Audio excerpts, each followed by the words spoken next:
Hi అండి, అందరూ ఎలా ఉన్నారు? ఇంతవరకు ఈ మధ్యకాలంలో అన్ని వంటల వీడియోలు, పూజలు, లేకపోతే ప్రయాణాలు ఇవే ఎక్కువ అయ్యాయి కదండి.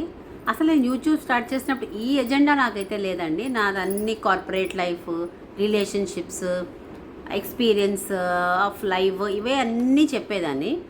సరే అవన్నీ ఒక సెట్ ఆఫ్ పీపుల్కే వెళ్తున్నాయి, ఎక్కువ రీచ్ అవ్వట్లేదు అని చెప్పి అది కొంచెం హోల్డ్ పెట్టి వంటలు ఇవన్నీ డే టు డే యాక్టివిటీస్ పెట్టాను. సో ఇవన్నీ మళ్ళీ ఒక సెట్ ఆఫ్ పీపుల్కి వెళ్ళిపోతున్నాయి. సో దాన్ని టు బ్రేక్ ద బ్యారియర్ మళ్ళీ మిక్స్ చేసి సరే కొన్ని అవి చేద్దామని మళ్ళీ స్టార్ట్ చేశానండి. ఆల్రెడీ థంబ్నెయిల్ చూసుంటారు కదండి. To lead a happy life 12 principles to be followed. 12 follow అయిపోతామా అంటే మనం హ్యూమన్స్ కదండి. 12 ఉండొచ్చు, ఉండకపోవచ్చు, ఫాలో అవ్వచ్చు, అవ్వలేకపోవచ్చు, అవుతున్న వాళ్ళు ఉండొచ్చు.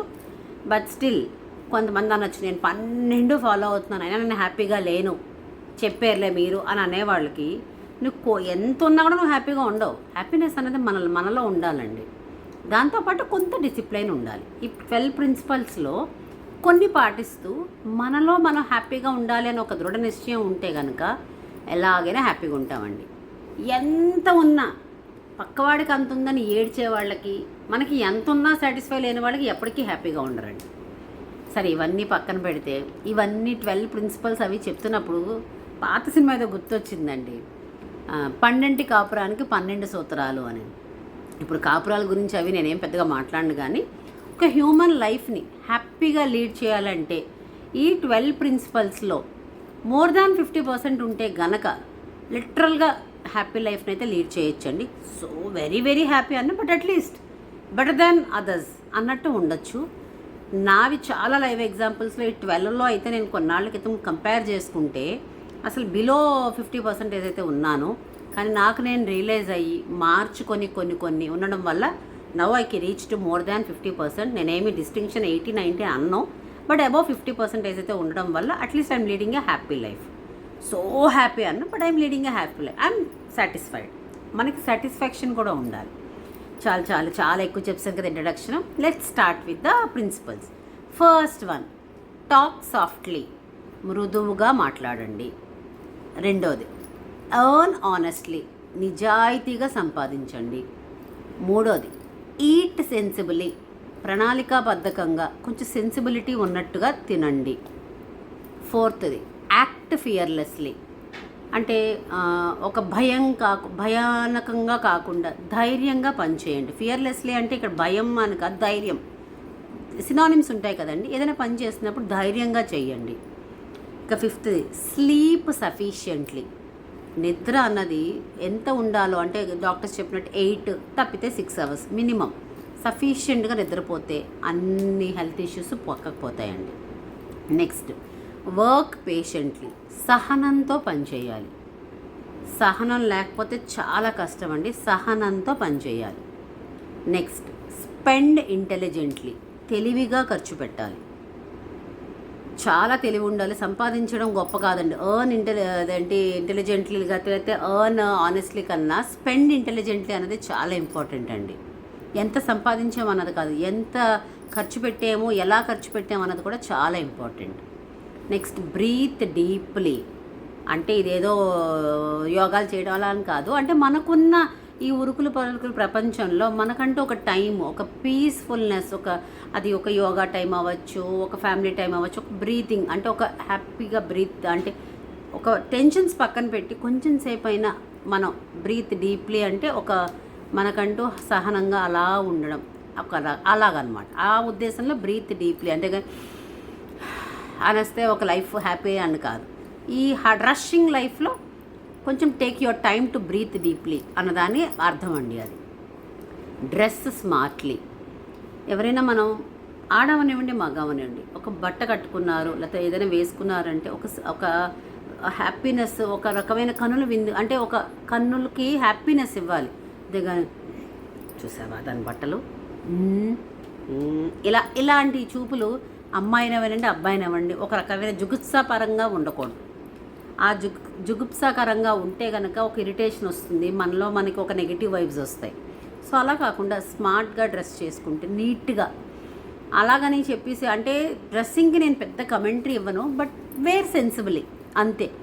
పక్క వాళ్ళకి మనం చాయిస్ ఇవ్వకూడదు. I think you hope you guys understand. ఇంకా నెక్స్ట్, థింక్ క్రియేటివ్లీ. ఏది చేసినా ఈ ప్రపంచంలో కరెంట్ జనరేషన్, కరెంట్ ఉన్న వరల్డ్లో క్రియేటివిటీ మోర్ ఇంపార్టెంట్ అండి. జాబ్స్లో అవనివ్వండి, పర్సనల్ లైఫ్స్లో అవనివ్వండి, క్రియేటివ్గా థింక్, అంతేగాని పిచ్చోడిపోకూడదు. ఇప్పుడు క్రియేటివిటీ అన్నాను కానీ సముద్రంలో ఎక్కువసేపు మునిగితే బతుకుతామా, ఇలాంటి వెధవ క్రియేటివిటీలు వద్దు. వర్క్లో క్రియేటివిటీ చూపించండి, లైఫ్లో క్రియేటివిటీని చూపించండి, పిచ్చితనానికి పోకండి. ఇక నెక్స్ట్, సేవ్ రెగ్యులర్లీ. రూపాయి సంపాదిస్తే 10 పైసలు దాచండి అట్లీస్ట్, చాలు. యాక్చువల్గా ఇంక ఎక్కువ దాచుకుంటే ఫైన్, కానీ 10 పైసలైనా దాచుకోండి. రూపాయికి రూపాయి పావలా ఖర్చు పెడితే ఇంక లైఫ్లో మనకి ఎప్పుడూ ఎదగలేమండి, ఎత్తెరలేము కూడా కనీసం. ఇక లాస్ట్ది, బిహేవ్ డీసెంట్లీ. ఎక్కడికి వెళ్ళినా పలానా వాళ్ళు వాళ్ళు వస్తున్నారు, వాళ్ళు వచ్చారంటే ఒక మంచి బిహేవియర్ ఉంటుంది, ఒక డీసెంట్గా బిహేవ్ చేస్తారు అనే ఫుట్ ప్రింట్స్ని తెచ్చుకోండి. వచ్చిందండి వయ్యారి అని మాత్రం అనిపించుకోకండి, లేకపోతే వచ్చాడు రా బాబు నసగాడు అని మాత్రం వద్దండి. మనది ఏదైనా అది మనం డీసెంట్గా బిహేవ్ చేస్తేనే ఆ ఒక రకమైన పాజిటివిటీ వస్తుంది. ఇవేనండి 12. నేను కావాలంటే పక్కన మీకు ఫోటో పెడతాను. ఈ 12లో 12 అందరికీ ఉండొచ్చు, కానీ మనం హ్యూమన్స్ కదా, 1-2 మిస్ అవుతాము. కానీ మోర్ దాన్ 50% ఉంటే, నాకున్న అబ్జర్వేషన్స్ ప్రకారం, లేకపోతే నేను చెప్పాను కదా అందరిది గ్యాదర్ చేసిన పాయింట్స్ ప్రకారం, మోర్ దాన్ 50 ఉన్న వాళ్ళు అట్లీస్ట్ కొంచెం హ్యాపీ లైఫ్ లీడ్ చేస్తున్నారండి. బట్ నేను కొన్ని లైవ్ ఎగ్జాంపుల్స్ చెప్తాను. నాకైతే కొన్నాళ్ళ క్రితం వరకు లెస్ దాన్ 50 ఉండేవాడిని.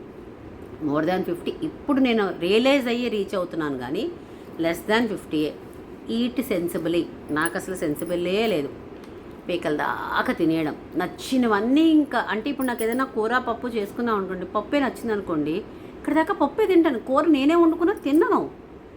అదొక రకమైన ఇది పిచ్చి. మా హస్బెండ్ ఫ్రూట్స్ తెస్తే చాలా తెచ్చేస్తారు. కొంత తెచ్చింది ఏమైనా ఉంటుందా, ఆ రోజుకి అయిపోవాలా అంటే మరుసటి రోజు లేదా అన్నట్టు. సీతాఫలాలు తెచ్చినా, మామిడి పళ్ళు తెచ్చినా ఇక్కడ దాకా అనలేదు, అంతే, అంత దాకా తినేసేదాన్ని.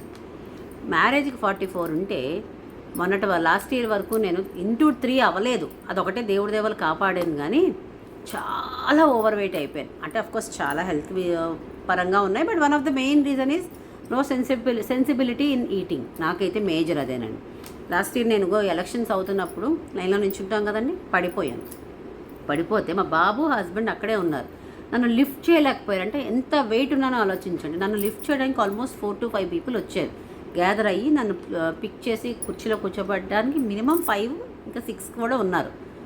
నాకు ఇట్లా నీళ్ళు జల్లి చూసినప్పుడు నేను చూస్తే ఎంత ఎంబరాస్ ఫీల్ అయ్యానంటే, పడిపోయినందుకు బాధ కాదు, చచ్చా నన్ను ఎత్తడానికి ఒక క్రేన్ల సహాయంతో ఎత్తినట్టు ఒక 6 ఎత్తారా, ఎంత నా ఓవర్ వెయిట్ వల్లే కదా, ఏంటి తిండి ఇలాగ ఇంతేలా అని ఆలోచించుకొని, అట్లీస్ట్ మా బాబోయ్ కొంచెం వెయిట్ తగ్గాలి, దానివల్ల హెల్త్ ఇష్యూస్ కూడా తగ్గుతాయి అని ఉద్దేశించి నేను దాన్ని మార్చుకొని ఇంటూ 3 వెయిట్కి వెళ్ళకుండా దాన్ని కాపాడుకొని ఇంటూ 2 వరకు వచ్చి ఇంకొంచెం తగ్గించుకుంటూ ఉన్నాను. అది నా లెసన్ అండి. ఈ ప్రిన్సిపల్స్లో నాకు లేనిది నేను అలవాటు చేసుకున్నది. Work patiently. నాకు ఫస్ట్ నుంచి మాత్రం ఇది చాలా ఉంది, చాలా సహనంతో వర్క్ చేస్తాను. ఎస్పెషల్లీ వర్క్ వరల్డ్లోకి వచ్చేటప్పటికి నాకు వర్క్ ఈజ్ వర్షిప్. చాలా అంటే చాలా అదే నాకు దైవంతో భావిస్తాను. పర్సనల్ లైఫ్కి ఎంత ఇంపార్టెన్స్ ఇస్తానో ప్రొఫెషనల్ లైఫ్ కూడా అంతే ఇంపార్టెన్స్ ఇస్తానండి. చాలా కష్టపడతాను. అలాగే ఎర్న్ ఆనెస్ట్లీ. ప్రతి రూపాయిని నేను కష్టపడి గ్రాప్ చేసుకోవాలి ఆపర్చునిటీస్. బోనస్ అవ్వనివ్వండి, హైక్ అవ్వనివ్వండి, కష్టపడితే ఆబ్వియస్గా వాళ్ళు ఇస్తారు. అలా చాలా నిజాయితీగా ఎవరినో నొక్కేయాలి, వాళ్ళని అధపాతాలకు పంపించేసి నేను ఎదగాలని ఏ రోజు అనుకోలేదండి. అదే నన్ను కాపాడుతుంది. నా 16 years నేను కంటిన్యూటీ, ఇంకా ఇప్పుడు ప్లస్ జాబ్ చేస్తూనే ఉన్నాను. అలాగే నాకు సేవ్ రెగ్యులర్లీ, ఇది నాకు లేనిది. ఫస్ట్ 8 to 10 years ఆఫ్ నా లైఫ్ ప్రొఫెషనల్ లైఫ్లో ఒక సేవింగ్ అన్నది లేదు. ఎంత వస్తే అంత ఖర్చు పెట్టేయడం, వస్తుందన్నది ఊహించుకున్నది కూడా, బోనస్ కూడా ఖర్చు పెట్టేసుకోవడం, ఇలాగే జరిగేది. బట్ కొన్నాళ్ళ తర్వాత రియలైజ్ అయ్యాను, అయ్యో మనకి పిల్లలు ఉన్నారు, రేపొద్దున పెద్దవాళ్ళు అవుతారు, విదేశాలకు పంపించాలనుకుంటాం, లేకపోతే పెళ్ళిళ్ళు చేయాలనుకుంటాం, ఇలా ప్లాన్ చేసుకొని ఆ ట్రామా నుంచి బయటకు వచ్చి అట్లీస్ట్ సేవ్ చేయడం ప్రారంభించి ఆల్మోస్ట్ 5-6 yearsగా నేను నా ప్లానింగ్ తోటి సేవ్ చేసుకుంటున్నాను. ఒకప్పుడు గోల్డ్ స్కీమ్స్ అవి కట్టేదాన్ని, ఇప్పుడు గోల్డ్ మన మధ్యతరగతులకి అది మన అందనే ఒక ఇదిలాగా అయిపోయింది. సో నేను SIP చేసుకుంటున్నాను. Anything what ever it might be, save regularly. నా లెసన్ నాకు లేనిది సేవింగ్, సో నేర్చుకున్నాను. స్పెండ్ ఇంటెలిజెంట్లీ చెప్పాను. ఒకప్పుడు అసలు అసలు ఏమీ లేదు, వచ్చిందలా జీతం పడడం ఖర్చు పెట్టేయడం, జీతం పడడం ఖర్చు పెట్టడం ఇదే. బట్ దాని తర్వాత కొంచెం నేర్చుకొని దాచాలి, కొంచెం ఉండాలి, దీనికింత దానికింత అనుకుంటూ కొంచెం తెలివి తెచ్చుకొని, అంటే ఇవన్నీ పర్సనల్ లెసన్స్ నాకు లేనివి నేను అది అలవర్చుకుంటూ ఎదుగుతూ బిలో 50ని అబవ్ 50 చేసి సూపర్ హ్యాపీ అనకపోయినా but at least I'm satisfied, I'm leading a happy life. కాకపోతే ఒకటి మాత్రం ఎప్పటికీ మార్చలేనండి, టాక్ సాఫ్ట్లీ. నేను ఎంతో సాఫ్ట్గా మాట్లాడుతున్నాను అనుకుంటాను, ఎంత సాఫ్ట్గా ఏంటండి చెప్పండి అన్నా కూడా అదటివాడికి చెప్పు అన్నట్టే వినపడుతుంటుందండి. అది ఇంట్లోని అంతే, ఆఫీస్లోని అంతే, బయటికి వెళ్ళినా అంతే, గొడవ పడుతున్నట్టే ఉంటుంది. ఏమిటో నాకు ఈ బాధ, అది మాత్రం తగ్గదండి. మిగతావన్నీ ఆల్మోస్ట్ పర్వాలేదు, బాగానే కవర్ చేసుకున్నాను, అన్నీ ఇంప్రూవ్ చేసుకుంటున్నాను. ఇది మాత్రం పుట్టుకతో వచ్చినట్టుంది నా గొంతు, స్వరపేటిగా పోయేదాకా పోదేమో. ట్రై చేస్తున్నా అసలు మాట్లాడడం మానేద్దామా అనుకుంటానా, అస్సలు ఆగలేను. ఏదైనా మళ్ళీ ఒక డిస్కషన్ అయితే పర్రమని లేస్తుంది, టక్కుమని వాయిస్ వచ్చేస్తుంది. సాఫ్ట్గా మాట్లాడాననే అనుకుంటాను కానీ అంతంత వాయిస్ వస్తుంది. మీలో కూడా ఇలాంటి కొన్ని ఉంటాయి కదండి. ఇవ్వండి మినిమమ్ ఈ 12లో మీరు ఎన్ని కేటగిరీస్కి వస్తారు? 5, more than 5, more than 6, more than 8 నాకు ఇవి ఉన్నాయండి, అయినా నేను హ్యాపీగా లీడ్ చేయట్లేదండి అనుకున్న వాళ్ళు ముందు హ్యాపీనెస్ని మైండ్లో పెట్టుకోండి, ఇవి పాటిస్తూ ఉండండి. Realisation is more important. అల్టిమేట్గా హ్యాపీగా ఉండాలి అని మనసులో అనుకోండి. రియలైజేషన్ కమ్ గోల్ అన్నది ఎప్పుడూ మనకి హ్యాపీ లైఫ్ లీడ్ చేస్తుంది, అలాగే సక్సెస్ఫుల్గా ఉంటాము. ఈ వీడియో కనుక నచ్చితే బాగున్నాయి ఈ పాయింట్స్ అనుకుంటే కనుక మీ ఫ్రెండ్స్ అందరికీ షేర్ చేయండి, మీకు తెలిసిన వాళ్ళందరి చేత సబ్స్క్రైబ్ చేయండి, వీడియోస్ వాచ్ చేయించండి. సబ్స్క్రైబర్స్ అయితే పెరుగుతున్నారు కానండి, వాచ్ అవర్స్ ఇంకా అంత రావట్లేదు. ఏదో యూట్యూబ్ నా ప్యాషన్ తోటి చేస్తున్నాను, నాకున్న వర్క్ అవర్స్లో నేను పక్కన పెట్టి కూడా వీకెండ్స్ కానీ నేను ఇలా చేస్తున్నాను. ఆ మానిటైజేషన్స్ అవి అయితే నాకు ఇంకా ఏమీ అవ్వలేదు, బట్ స్టిల్ సరే ఒక ప్యాషన్గా చేస్తున్నాను కదా, ఒక డెలివరీ ఇవ్వడం, ఒక వాక్చాతుర్యం ఉంది కదా, చెప్పడంలో తప్పులేదు, వంటలు వచ్చు చేయడంలో తప్పులేదు అనే ఉద్దేశంలో ఇంకా కంటిన్యూ అవుతున్నానండి. మీ సపోర్ట్ నాకు చాలా ఇంపార్టెంట్, అందుకని please do like, share and subscribe to ultimate Usha. ఉంటానండి.